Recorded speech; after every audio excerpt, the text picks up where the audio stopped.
అందరికీ శుభ సాయంత్రం అండి. మనం బయట వాళ్ళతో మాట్లాడేటప్పుడు చాలా జాగ్రత్తగా మాట్లాడతాం. ఎందుకంటే వాళ్ళు ఏదైనా అనుకుంటారేమో అని.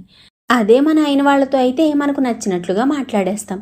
కనీసం వాళ్ళ మనసు బాధపడుతుందేమో అని కూడా ఆలోచించం.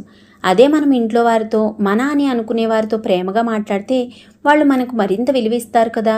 ఎవరైనా మనల్ని చిన్న మాట అన్నారనుకోండి, మనం దాని గురించి లాక్కుని పీక్కుని చేస్తాం. అలాగే ఇతరులు కూడా మన మాటల వల్ల బాధపడతారు అని మనం ఆలోచిస్తూ మాట్లాడితే వాళ్ళు బాధపడే విధంగా మనం మాట్లాడకుండా ఉంటాం.